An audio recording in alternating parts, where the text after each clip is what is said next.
ಮಕ್ಕಳಿಗೆ ಸ್ವಂತ ಕಟ್ಟಡ ಭಾಗ್ಯವಿಲ್ಲ, ದೇವಸ್ಥಾನದಲ್ಲಿಯೇ ಸರ್ಕಾರಿ ಶಾಲೆ. ದೇವಸ್ಥಾನಗಳಲ್ಲಿ ಸರ್ಕಾರಿ ಶಾಲೆ. ಕೆಲ ವರ್ಷಗಳ ಹಿಂದೆ ಈ ಸ್ಥಿತಿ ಗ್ರಾಮೀಣ ಪ್ರದೇಶಗಳಲ್ಲಿ ಕಾಣಬಹುದಾಗಿತ್ತು. ಆದರೆ ಆಡಳಿತಕ್ಕೆ ಬಂದ ಸರ್ಕಾರಗಳು ಸಾವಿರಾರು ಕೋಟಿ ಅನುದಾನ ಒದಗಿಸಿ ಸರ್ಕಾರಿ ಶಾಲೆಗಳಿಗೆ ಕಟ್ಟಡ ನಿರ್ಮಾಣ ಮಾಡುವುದರ ಜೊತೆಗೆ ಮೂಲಭೂತ ಸೌಕರ್ಯಗಳನ್ನು ಕೂಡ ಒದಗಿಸುತ್ತಿದೆ.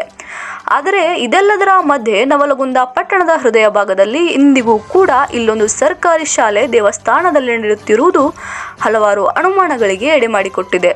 ಹೌದು, ನವಲಗುಂದ ಪಟ್ಟಣದ ತಗ್ಗಿನಕೇರಿ ಓಣಿಯಲ್ಲಿರುವಂತಹ ಸರ್ಕಾರಿ ಕಿರಿಯ ಕನ್ನಡ ಪ್ರಾಥಮಿಕ ಶಾಲೆ ನಂಬರ್ 9ರ ಶಾಲೆಯ ಮಕ್ಕಳು ಸ್ವಂತ ಕಟ್ಟಡ ಹೊಂದದಿರದ ಕಾರಣ ಉಡಚಮ್ಮ ದೇವಸ್ಥಾನದಲ್ಲಿಯೇ 1ರಿಂದ 4ನೇ ತರಗತಿಯವರೆಗೆ ಶಿಕ್ಷಣವನ್ನು ಪಡೆಯುತ್ತಿದ್ದಾರೆ. ಸರ್ಕಾರ ಶಾಲೆಗಳ ಅಭಿವೃದ್ಧಿಗೆ ಕೋಟ್ಯಾಂತರ ರೂಪಾಯಿ ಖರ್ಚು ಮಾಡುತ್ತಿದ್ದು, ಈ ಶಾಲೆಗೆ ಅದು ಬಳಕೆಯಾಗದಿರುವುದು ನಮ್ಮ ವ್ಯವಸ್ಥೆಗೆ ಹಿಡಿದ ಕೈಗನ್ನಡಿಯಾಗಿದೆ. ಈ ಶಾಲೆಯ ಮಕ್ಕಳಿಗೆ ಸರ್ಕಾರದ ಉಚಿತ ಯೋಜನೆಗಳಾದ ಕ್ಷೀರಭಾಗ್ಯ ಯೋಜನೆಯಡಿ ಹಾಲು, ಮೊಟ್ಟೆ, ಚಿಕ್ಕೆ, ಮಧ್ಯಾಹ್ನದ ಬಿಸಿಯೂಟ ಸೇರಿದಂತೆ ರಾಗಿ, ಗಂಜಿ ಸಮರ್ಪಕವಾಗಿ ಬಳಕೆಯಾಗುತ್ತಿದೆಯಾ ಎನ್ನುವಂತಹ ಪ್ರಶ್ನೆಗಳು ಕಾಡುತ್ತಿದೆ. ಯಾಕೆಂದರೆ ಮಕ್ಕಳು ಕಲಿಯುತ್ತಿರುವಂತಹ ಕಟ್ಟಡ ಒಂದು ದೇವಸ್ಥಾನವಾಗಿದ್ದು, ಈ ಶಾಲೆಯು ಒಂದು ಸ್ವಂತ ಕಟ್ಟಡ ಹೊಂದದ ಕಾರಣ ಈ ಯೋಜನೆಗಳ ನಿರ್ವಹಣೆ ಕಷ್ಟ ಸಾಧ್ಯ ಎಂದು ಸಾಮಾಜಿಕ ಚಿಂತಕರು ಆಕ್ರೋಶ ವ್ಯಕ್ತಪಡಿಸಿದ್ದಾರೆ. ಇನ್ನು ದೇವಸ್ಥಾನಕ್ಕೆ ದಿನಂಪ್ರತಿ ಭಕ್ತರು ಬರುವುದರಿಂದ ಮಕ್ಕಳ ಪಾಠಕ್ಕೂ ಕೂಡ ಬಹಳ ತೊಂದರೆಯಾಗುತ್ತಿದೆ ಎಂದು ಶಿಕ್ಷಕರು ಅಳಲು ತೋಡಿಕೊಂಡಿದ್ದಾರೆ.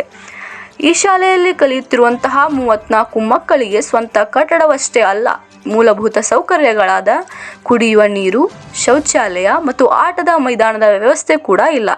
ಇನ್ನು ದೇವಸ್ಥಾನದ ಒಂದೇ ಸೂರಿನಡಿ 1ರಿಂದ 4ನೇ ತರಗತಿ ಮಕ್ಕಳಿಗೆ ಪಾಠ ಬೋಧನೆ ಮಾಡುತ್ತಿರುವುದರಿಂದ ಈ ಕಾರಣಕ್ಕೆ ಮಕ್ಕಳನ್ನ ಶಾಲೆಗೆ ಕಳುಹಿಸಲು ಪಾಲಕರು ಹಿಂದೇಟು ಹಾಕುತ್ತಿದ್ದಾರೆ. ಇನ್ನು ಮಕ್ಕಳು ಶೌಚಾಲಯಕ್ಕೆ ಮನೆಗೆ ಹೋಗಿ ಬರಬೇಕಾದ ಸ್ಥಿತಿ ಕೂಡ ಇದೆ. ದೇವಸ್ಥಾನದ ಹಿಂಬದಿಯಲ್ಲಿ ಹುಬ್ಬಳ್ಳಿ ಸೊಲ್ಲಾಪುರ ರಾಷ್ಟ್ರೀಯ ಹೆದ್ದಾರಿ ಇದ್ದರೆ ಮುಂಭಾಗದಲ್ಲಿ ವಾಹನ ಸಂಚಾರ ದಟ್ಟಣೆ ಇದ್ದೇ ಇರುತ್ತದೆ. ಶೀಘ್ರ ಶಾಲಾ ಕಟ್ಟಡ ನಿರ್ಮಾಣ ಮಾಡಿದರೆ ಈ ಶಾಲೆಯ ಮಕ್ಕಳಿಗೆ ಬಹಳ ಅನುಕೂಲವಾಗುತ್ತದೆ ಎಂದು ಪಾಲಕರು ಅಭಿಪ್ರಾಯ ವ್ಯಕ್ತಪಡಿಸಿದ್ದಾರೆ. ವರದಿ ಸಂಜಯ್ ಗುರಿಕಾರ್, ಬಂಡಾಯ ಎಕ್ಸ್‌ಪ್ರೆಸ್ ನ್ಯೂಸ್, ನವಲಗುಂದ.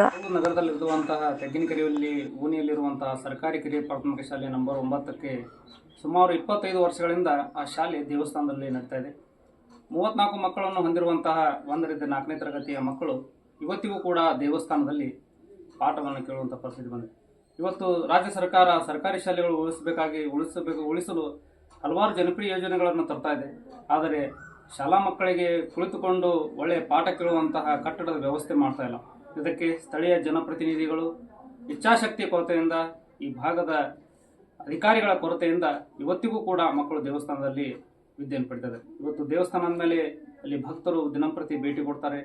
ಇದರಿಂದ ಪಾಠ ಪ್ರವಚನದಲ್ಲಿ ಮಕ್ಕಳಿಗೆ ಏರುಪೇರಾಗ್ತದೆ ಮತ್ತು ಸರ್ಕಾರದ ಯೋಜನೆಗಳು ಕೊಡುವುದನ್ನು ಕೂಡ ಬಹಳ ತೊಂದರೆ ಆಗ್ತೈತಿ. ಹಾಗಾಗಿ ಈ ಭಾಗದ ಜನಪ್ರತಿನಿಧಿಗಳು ಹಾಗೂ ಇದಕ್ಕೆ ಸಂಬಂಧಪಟ್ಟ ಶಿಕ್ಷಣ ಇಲಾಖೆ ಅಧಿಕಾರಿಗಳು ಈ ಕೂಡಲೇ ಕಾರ್ಯಪ್ರವೃತ್ತರಾಗಿ ಮಕ್ಕಳಿಗೆ ಸ್ವಂತ ಕಟ್ಟಡದ ವ್ಯವಸ್ಥೆ ಮಾಡಿಕೊಡ್ಬೇಕು. ಯಾಕಂದರೆ ಶಿಕ್ಷಣವೇ ಶಕ್ತಿ ಎನ್ನುವ ಹಾಗೆ ಇವತ್ತು ನಾವು ಶಿಕ್ಷಣಕ್ಕೂ ಕೊಡಲು ಕೂಡ ಇಂತಹ ಸರ್ಕಾರಗಳು ಅಸಮರ್ಥ ಆಗಿದ್ದಾವೆ. ಒಂದು ಸ್ವಂತ ಕಟ್ಟಡ ಕೂಡ ಕೊಡಲಾರದಂಥ ಅಸಮರ್ಥ ಸರ್ಕಾರದೇ ಅಂತ ನಾವು ಹೇಳ್ಬೋದು. ಹಾಗಾಗಿ ಈಗ ಈ ಕೂಡಲೇ ಕಾರ್ಯಪ್ರವೃತ್ತರಾಗದಿದ್ದರೆ ಮುಂದಿನ ದಿನಮಾನಗಳಲ್ಲಿ ಉಗ್ರ ಹೋರಾಟ ಮಾಡ್ತೇನೆ ಅಂತ ನಾನು ಈ ಮೂಲಕ ಎಚ್ಚರಿಕೆ ಕೊಡ್ತೀನಿ.